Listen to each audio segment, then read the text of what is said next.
Investment in securities market are subject to market risks. Read all the related documents carefully before investing. Hello traders, Donika this side. आज हम किसी stock के ऊपर analysis नहीं करने वाले हैं। आज हम साइकोलॉजी के ऊपर डिस्कशन करने वाले हैं, जो कि बहुत इंपॉर्टेंट होता है। स्टॉक मार्केट में अगर हमें जीतना है तो अपनी साइकोलॉजी के ऊपर बहुत काम करना पड़ेगा, क्योंकि स्टॉक मार्केट एक बहुत बड़ा ओशन है। मेरे पापा हमेशा कहते हैं कि स्टॉक मार्केट इतना बड़ा पैसों से भरा हुआ समंदर है, अब उसके बाहर तू चम्मच लेके खड़ी रहेगी या कटोरा लेके खड़ी रहेगी या टैंकर लेके खड़ी रहेगी, वो तेरे ऊपर है। रोज़ ना रोज़ हमें स्टॉक मार्केट कुछ ना कुछ सिखाता ही रहता है, तो हमें हमारे दिमाग को ओपन रख के ये सब जो है वो उसको सीखते ही रहना पड़ेगा, तो ही हम वो पैसों से भरे समंदर में से बाहर निकाल सकते हैं। अपने नॉलेज का यूज़ करके, अपने एक्सपीरियंस का यूज़ करके नई नई चीज़ें सीख के। मैं ऐसा नहीं बोल रही हूँ कि हमें सब सीखना चाहिए, लेकिन जो बेसिक चीज़ें हैं जो हमारी साइकोलॉजी को और स्ट्रॉन्ग कर सकती है और हमें लंबे समय तक स्टॉक मार्केट में टिका सकती है, एटलीस्ट वो मेन टॉपिक तो हमें पता ही होना चाहिए। और क्या होता है कि हम रियल लाइफ में इन्हीं सब में से गुजरते हैं, लेकिन हमें पता नहीं है कि ये प्रॉब्लम है। अगर हम एक बार पता चल जाए कि ये जो गड़बड़ है वो हम कर रहे हैं, तो नेक्स्ट टाइम से हम उसके ऊपर कंट्रोल कर सकते हैं और अपनी जर्नी को और स्मूथ बना सकते हैं। स्टॉक मार्केट में लॉस नॉलेज की वजह से नहीं, साइकोलॉजी की वजह से होता है। आपको सब पता होता है, फिर भी गलत डिसीजन लेते हो। और सच बताऊं, आप ही नहीं, दुनिया के बेस्ट इन्वेस्टर्स भी इन बायसेस का शिकार होते हैं। आज हम बात करने वाले हैं बिहेवियरल बायसेस के बारे में। ये वो हिडन मिस्टेक्स है जो आपके दिमाग के अंदर होती है और साइलेंटली आपका पोर्टफोलियो डिस्ट्रॉय करती है। अगर आप इनको समझ गए तो आप एवरेज इन्वेस्टर से 10 गुना बेटर डिसीजन ले सकोगे। सबसे पहला बायस है लॉस एवर्सन बायस। लॉस एवर्सन का मतलब सिर्फ इतना नहीं है कि हम लॉस से डरते हैं। रियल प्रॉब्लम ये है कि हम रॉन्ग डिसीजन को भी जस्टिफाई करते रहते हैं, बस लॉस एक्सेप्ट ना करना पड़े इसके लिए।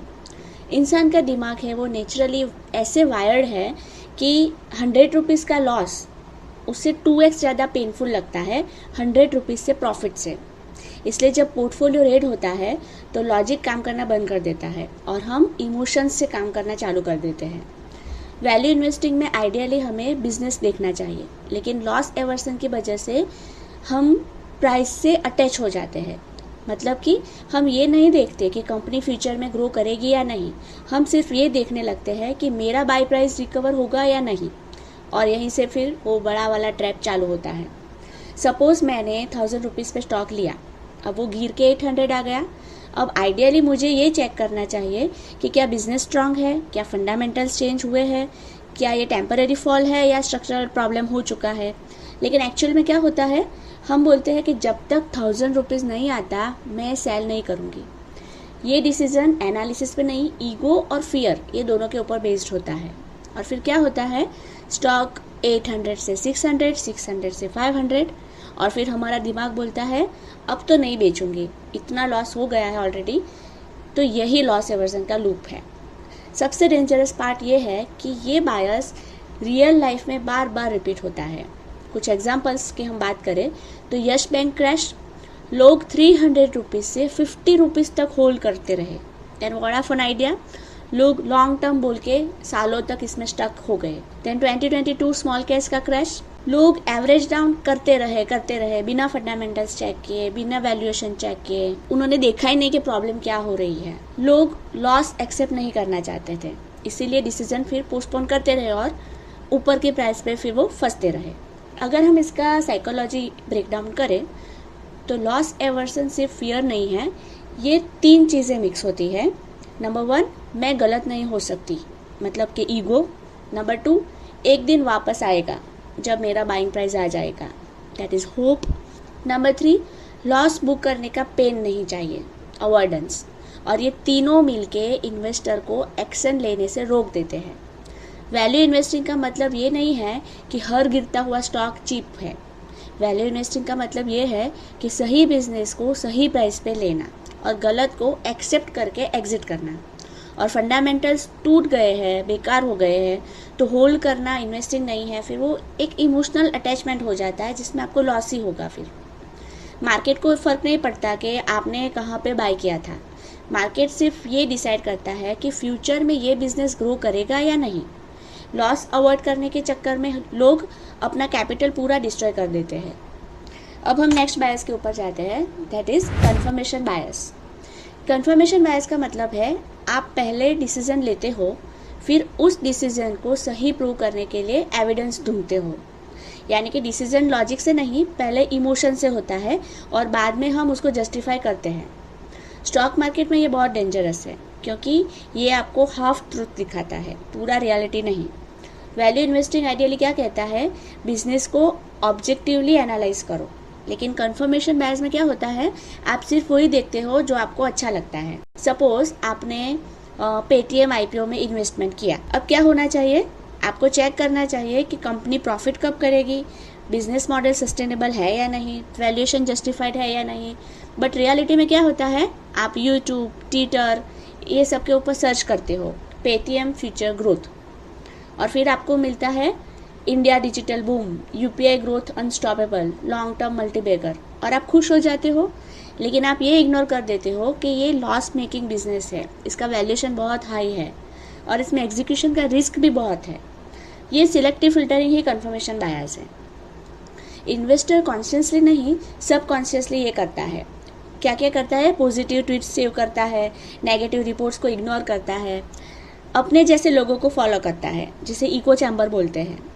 देन अपोजिट व्यू सुनते ही अनकंफर्टेबल फील करने लगते हैं और इसका रिजल्ट क्या आता है, डिसीजन स्ट्रांग नहीं हो पाता है। तो फेक कॉन्फिडेंस है वो ज़्यादा स्ट्रांग होता जाता है। अगर हम इसका साइकोलॉजी ब्रेकडाउन देखें तो कन्फर्मेशन बायस का रूट है, हमें वही सुनना पसंद है जो ऑलरेडी हम बिलीव करते हैं, that is the comfort. Number 2 is मैं गलत नहीं हो सकती, वापस ईगो प्रोटेक्शन। नंबर 3, हर बार डीप एनालिसिस करना बहुत मुश्किल है, इसलिए ये दिमाग बोलता है कि जो ऑलरेडी सोच रही हो वही सही मान लो, इसके अंदर हमें डीप एनालिसिस ना करना पड़े, मतलब कि थोड़ा कंफर्ट जोन हम लोग ढूंढते हैं, राइट। तो वैल्यू इन्वेस्टिंग का सबसे इंपॉर्टेंट रूल क्या है, डिसकन्फर्मिंग एविडेंस ढूंढो, मतलब कि ऐसा डाटा ढूंढो जो प्रूव करे कि तुम गलत हो सकती हो। क्योंकि अगर कोई स्टॉक सिर्फ पॉजिटिव ही लग रहा है तो या तो तुमने रिसर्च इनकम्प्लीट की है या तो तुम बायस में हो। मार्केट में पैसा उनको मिलता है जो अनकंफर्टेबल ट्रूथ एक्सेप्ट करते हैं, ना कि उनको जो सिर्फ अच्छा अच्छा सुनना चाहते हैं। जितना आप अपनी थिंकिंग को चैलेंज करोगे उतना ही आपका कैपिटल सेफ रहेगा। नाउ बायस नंबर 3, ओनरशिप बायस। ओनरशिप बायस का मतलब है जो चीज़ हमारे पास होती है उसकी वैल्यू हम अपने दिमाग से ऑटोमेटिकली बढ़ा देते हैं। अभी स्टॉक मार्केट में इसका क्या मतलब होता है, आपका पोर्टफोलियो वो आपका इमोशनल जोन है और आप उसमें ऑब्जेक्टिविटी लॉस कर देते हो। जैसे ही आप कोई स्टॉक बाय करते हो वो सिर्फ एक इन्वेस्टमेंट नहीं रहता है, वो आपकी आइडेंटिटी का पार्ट बन जाता है और फिर प्रॉब्लम स्टार्ट हो जाती है। सपोज आपके पास जोमेटो का स्टॉक है, अब क्या होता है, आप ऑटोमेटिकली बोलने लगते हो ये लॉन्ग टर्म मल्टीबैगर है, इंडिया में फूड डिलीवरी का फ्यूचर बहुत ब्राइट है, अभी तो जर्नी स्टार्ट हुई है। लेकिन अगर सेम स्टॉक अगर आपके पास नहीं होता तो आप क्या बोलते, प्रॉफिटेबिलिटी का इश्यू है, कंपटीशन बहुत हाई है, वैल्यूएशन बहुत एक्सपेंसिव लग रही है। स्टॉक सेम है, कंपनी भी सेम है, लेकिन आपका पर्सपेक्टिव चेंज हो गया। क्यों? क्योंकि अब वो आपका स्टॉक है। ओनरशिप बायस क्वाइटली ऐसे काम करता है, अपने स्टॉक्स के लिए ओवर कॉन्फिडेंस, दूसरे स्टॉक्स के लिए ओवर क्रिटिज्म, पोर्टफोलियो का हर स्टॉक स्पेशल लगता है, सेल करने में hesitation even when logic says exit, और सबसे बड़ा डेंजरस पार्ट, आप नई अपॉर्चुनिटीज़ मिस कर देते हो क्योंकि आप ऑलरेडी अपने होल्डिंग से इमोशनली अटैच्ड हो। अब इस बायस का पीछे का अगर हमें सिंपल लॉजिक समझना है तो इसको भी हम 3 पार्ट में देखेंगे। फर्स्ट वन इज़ ये मेरा है, दैट इज़ अटैचमेंट। नंबर 2, मैंने चूज़ किया है तो सही होगा, प्राइड। नंबर 3, बेच दिया और बढ़ गया तो वाह, फियर ऑफ रिग्रेट। और ये तीनों मिलके आपको इरेशनल होल्ड करवाते हैं। वैल्यू इन्वेस्टिंग का मतलब ये नहीं है कि जो आपके पास है वो बेस्ट है। वैल्यू इन्वेस्टिंग का मतलब ये है हर स्टॉक को ऐसे इवोल्यूट करो जैसे वो आपके पास नहीं है। एक सिंपल सा टेस्ट, अगर मेरे पास ये स्टॉक ऑलरेडी नहीं होता तो क्या मैं आज इस प्राइस पे इसे बाय करती? अगर प्राइस नो है तो सिर्फ होल्ड करना भी गलत हो सकता है। पोर्टफोलियो में जो स्टॉक्स है वो आपके फेवरेट हो सकते हैं, लेकिन मार्केट के फेवरेट हो वो ज़रूरी नहीं है। स्टॉक आपका दोस्त नहीं है और ना ही वो आपकी लॉयल्टी डिजर्व करता है। वो सिर्फ एक टूल है पैसा कमाने का। तो ये हमें अच्छे से समझना पड़ेगा। Then bias number 4, gambler's fallacy. Gambler's fallacy का मतलब है लोग एज्यूम करते हैं कि पास्ट में जो हुआ है उसका अपोजिट अब होना गारंटेड है। मतलब कि इतना गिर गया है अब तो ऊपर ही जाएगा। 5 रेड कैंडल्स आ गई, अब ग्रीन कैंडल पक्की। लेकिन रियलिटी में क्या होता है, मार्केट किसी सीक्वेंस को फॉलो नहीं करता है। मार्केट को कोई फर्क नहीं पड़ता कि कितने दिन से गिर रहा है। मार्केट सिर्फ एक चीज़ फॉलो करता है, trend plus fundamentals plus liquidity. Suppose Nifty 50 लगातार 4-5 दिन से गिर रहा है, तो रिटेल इन्वेस्टर्स का रिएक्शन क्या होगा, अब तो ओवरसोल्ड है, यहाँ से बाउंस पक्का है, परफेक्ट डिप बाइंग अपॉर्चुनिटी है। और फिर क्या होता है, नेक्स्ट डे और गिर जाता है, फिर इन्वेस्टर बोलता है अब तो श्योरली रिवर्सल, फिर और गिरता है। तो ये लूप चलता रहता है। अब रियल बिहेवियर अगर हम देखें तो मार्केट में डेली हमें ऐसा होता हुआ दिखता है। जैसे कि फॉलिंग मार्केट में जल्दी से एंट्री लेना, क्योंकि अभी हमें लगता है कि अभी और तो नहीं गिरेगा और फटाफट एंट्री ले लेते हैं। Then averaging without analysis, 2-3 red candle अगर दिखी तो फिर हमें ऐसा लगता है कि अभी वापस ग्रीन आ गई तो, और हम फटाफट एवरेजिंग कर लेते हैं without any analysis. Then trend के अगेंस्ट बैट करना, वही ना, वो होप के कारण कि भाई अभी इतना तो गिर गया, अभी और नहीं गिरेगा, तो वो जो ट्रेंड है वो डाउन ट्रेंड है, तो आप उसके अगेंस्ट बैट कर रहे हो, आप वो सेलिंग चल रही है मार्केट में और आप बाय कर रहे हो। देन बॉटम पिक करने का ऑब्सेशन, राइट। और सबसे बड़ा मिथ कि कितना और गिरेगा। रियलिटी ये है कि जितना आप इमेजिन भी नहीं कर सकते उतना गिर सकता है। अब ये बायस क्यों होता है, तो नंबर 1, पैटर्न सीकिंग ब्रेन, इंसान हर जगह पे पैटर्न ढूंढता है। नंबर 2, कंट्रोल इल्यूजन, लगता है हम प्रेडिक्ट कर सकते हैं, हम खुद को पावरफुल समझने लगते हैं। Number 3, quick profit desire, bottom पकड़ना, मतलब कि हमें एकदम स्मार्ट फील होता है कि मैंने तो एकदम बॉटम पे बाई किया और एकदम टॉप पे सेल किया, तो वो थोड़ा क्विक प्रॉफिट डिज़ायर हमारे अंदर आ जाता है और हम बॉटम पकड़ने की कोशिश करते हैं। लेकिन मार्केट में randomness plus trend is equal to dangerous combo, इससे हमें दूरी रहना चाहिए। वैल्यू इन्वेस्टिंग का मतलब फॉलिंग नाइफ पकड़ना नहीं होता है। वैल्यू इन्वेस्टिंग का मतलब होता है बिजनेस सही हो प्लस प्राइस अट्रैक्टिव हो प्लस रिस्क समझ में आ जाए। सिर्फ गिरने से कोई स्टॉक चीप नहीं हो जाता है, कभी कभी वो वैल्यू ट्रैप भी हो सकता है, राइट। मार्केट आपको रिवॉर्ड नहीं करता है सिर्फ इसलिए क्योंकि आपने गेस सही लगाया। आपका अप्रोच अगर गेसिंग वाला है तो रिजल्ट भी फिर गैम्बलिंग जैसा ही आपको मिलेगा। अब तक अगर आपको ऐसा लग रहा है कि ये तो मैं भी करती हूँ या करता हूँ, तो टेंशन मत लो, प्रॉब्लम आप नहीं हो, प्रॉब्लम आपका अनट्रेन माइंड है। अब हम आगे का बायस देखते हैं, बायस नंबर 5, विनर्स कर्स। विनर्स कर्स का मतलब है आप डील जीत जाते हो लेकिन एक्चुअल में आपने ओवर पे कर दिया होता है। सुनने में अजीब लगता है ना, जीत भी और फिर भी गलत। हाँ, स्टॉक मार्केट में ये बहुत कॉमन है। जब किसी स्टॉक के लिए बहुत डिमांड होती है तो लोग उसको पाने के चक्कर में प्राइस पुश कर देते हैं, और जो सबसे बड़ा एक्साइटेड होता है, सबसे ज़्यादा एक्साइटेड होता है, वही सबसे महंगा खरीदता है। याद करो IPO wave, Nykaa, Zomato, LIC IPO।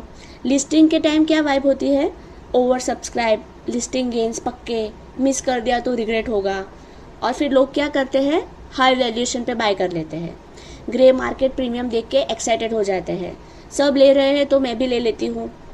लेकिन रियलिटी में क्या होता है, इनिशियल हाइप के बाद प्राइस करेक्ट होते हैं, और इतने भयंकर करेक्ट होते हैं कि जो लेट एंट्रेंट्स होते हैं, जिन्होंने पीछे से एंट्री की होती है, लेट एंट्री की होती है, वो स्टक हो जाते हैं ऊपर की प्राइस पे, राइट। तो ये सबका रियल बिहेवियर अगर हम देखें, जो सबसे ज़्यादा कॉमन है वो होती है FOMO buying.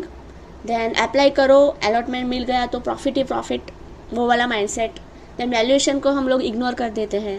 Then business model भी इग्नोर कर देते हैं। बहुत सारे लोग तो ऐसे होते हैं जिनको जो IPO में एकदम अंधाधुंध इन्वेस्टमेंट करते हैं, उनको पता ही नहीं है कि कंपनी कर क्या रही है, बिजनेस क्या है उसका, ना तो वो बिजनेस मॉडल समझते हैं, ना तो उसके फंडामेंटल स्टडी करते हैं, बस ग्रे मार्केट प्रीमियम को देख के वो अप्लाई कर देते हैं।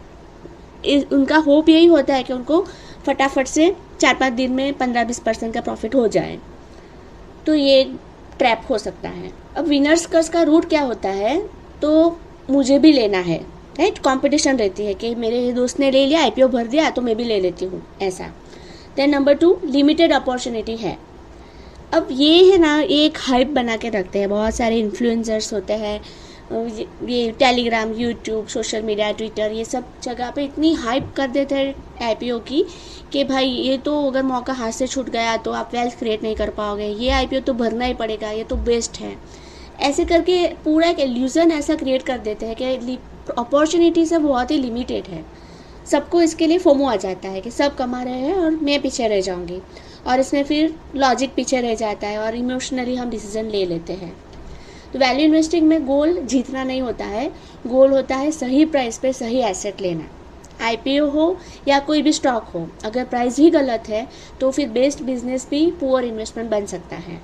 मार्केट में सबसे महंगा खरीदने वाला ही अक्सर विनर होता है और वही सबसे ज़्यादा लॉस भी करता है। जीतना इम्पोर्टेंट नहीं है, सही प्राइस पे जीतना इम्पोर्टेंट है, वरना वो जीत भी एक स्लो लॉस बन सकती है। Bias number 6, herd mentality.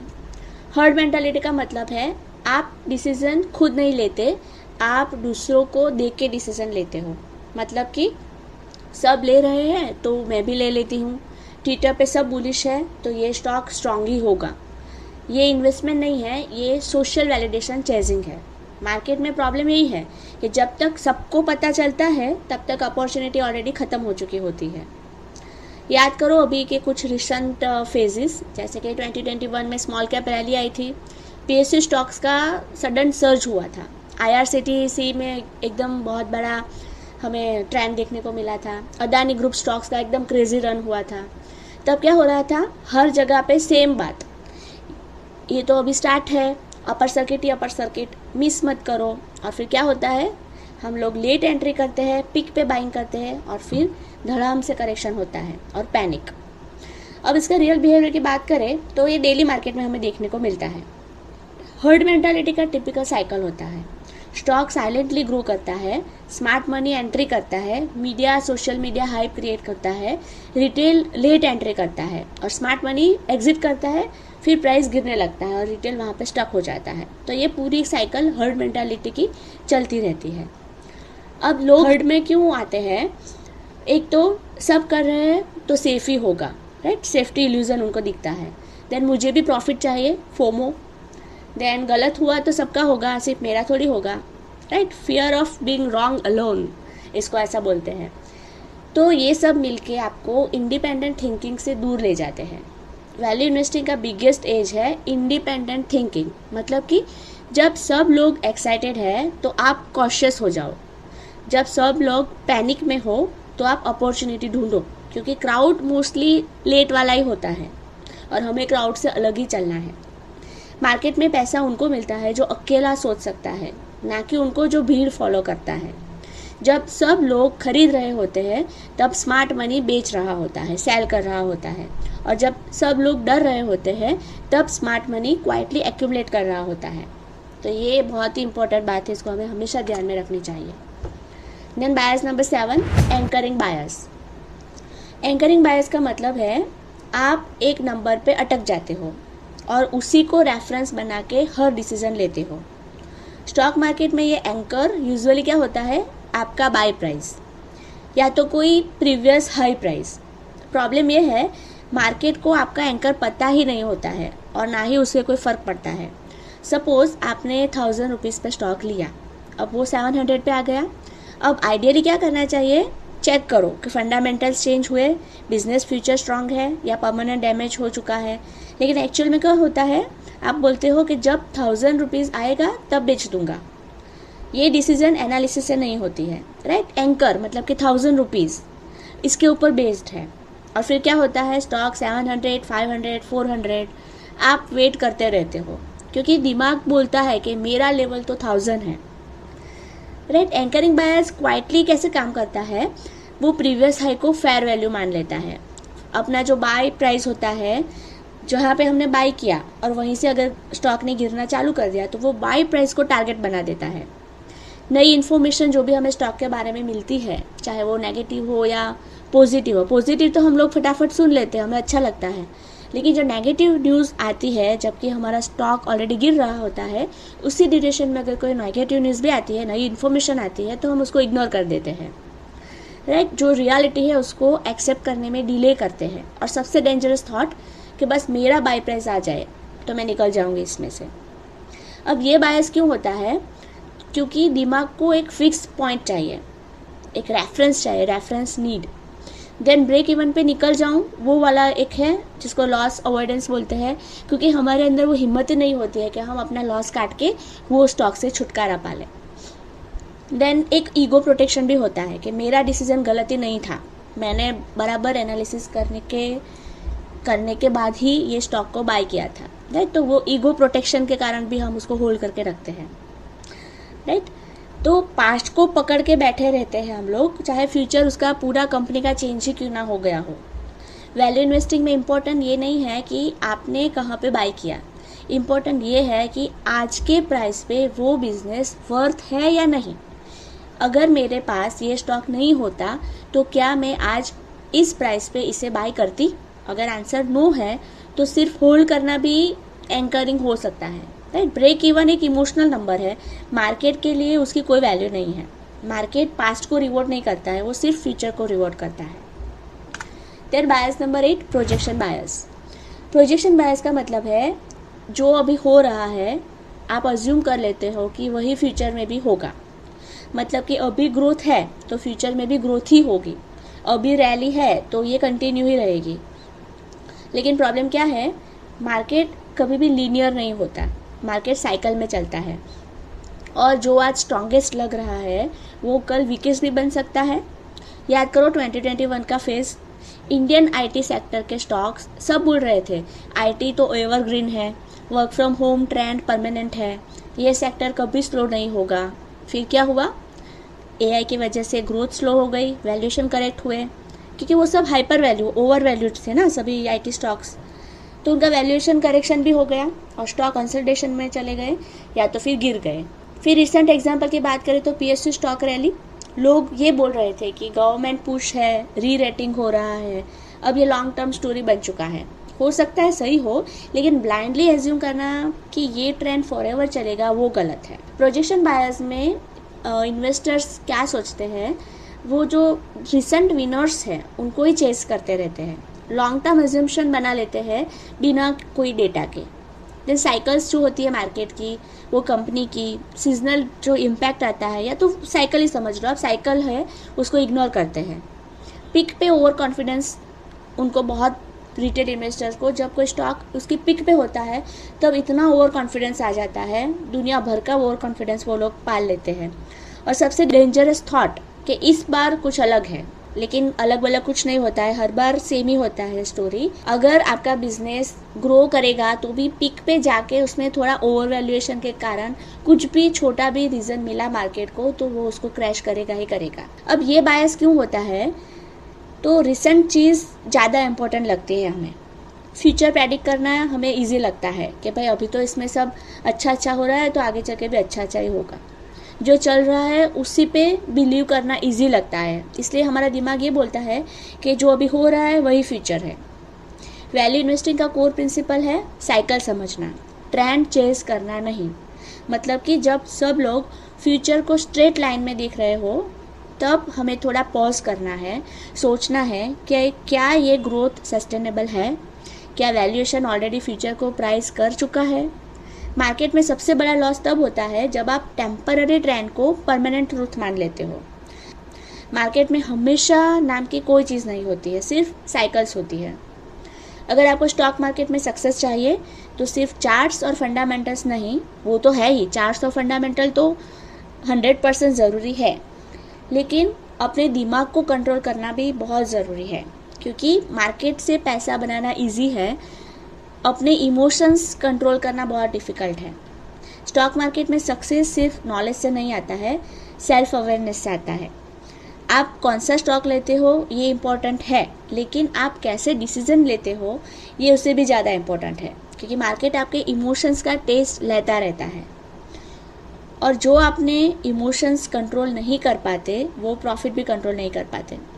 इसलिए नेक्स्ट टाइम जब आप कोई स्टॉक बाय या तो सेल करो तो सिर्फ चार्ट मत देखो, सिर्फ न्यूज़ मत देखो, न्यूज़ तो हमें देखनी नहीं है, तो भी एक बार अपने दिमाग को भी चेक करो कि मैं ये डिसीज़न लॉजिक से ले रही हूँ या किसी बायस के इन्फ्लुएंस में। क्योंकि मार्केट में सबसे बड़ा एज इन्फॉर्मेशन नहीं होता, सेल्फ कंट्रोल होता है।